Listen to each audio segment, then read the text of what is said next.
Anak ni Tony Boy Cuangco na si Patty Cuangco, pumanaw sa edad na 47. Dominic Cuangco nagbigay ng nakakaantig na pamamaalam sa kanyang kapatid. Narito ang detalye.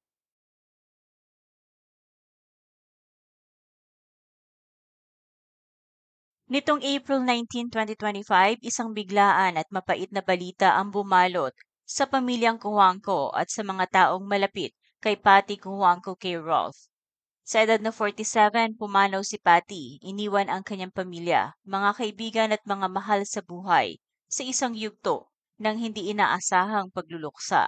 Sa mga panahong tila tahimik at walang senyales ng masama, dumating ang isang araw na nagmarka ng pagkawala ng isang mabait, mapagmahal at tahimik na haligi ng kanilang tahanan. Isinilang si Patty sa isang pamilyang kilala sa negosyo, politika at lipunang Pilipino. Anak siya ni Tony Boy Cojuangco, isa sa mga pinakamayamang negosyante sa bansa, at ni Denise Yabot Cojuangco, isang kilalang equestrian at Olympian.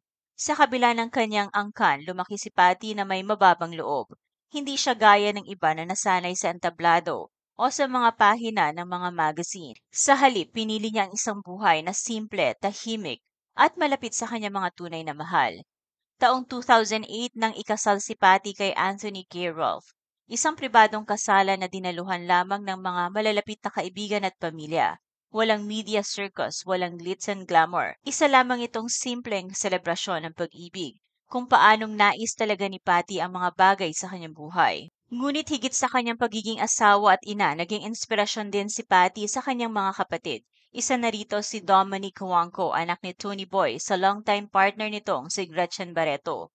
Bagamat half-sisters, ang kanilang ugnayan ay higit pa sa kayang ilarawan ng simpleng label. Sa isang IG post matapos ang pagpanaw ni Patty, ibinahagi ni Dominic ang sakit ng pagkawala ng kanyang ate. Nagbahagi siya ng mga koleksyon ng kanilang mga larawan mula sa pagkabata hanggang sa kasalukuyan bago ito pumanaw. Sa caption nito, mababasa ang mga katagang, "How blessed am I to have been able to call you my sister in this lifetime.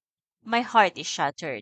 I love you forever." Sa mga salitang iyon, dama ang bigat ng damdamin. Isang kapatid na nawalan ng gabay, isang anak na nawalan ng ate, isang kaibigan na naiwang may lamat sa puso. Sa panahong ito, muling na ipaalala sa atin ang halaga ng mga relasyong hindi kailangang isigaw sa buong mundo. Hindi kailangang makita sa social media.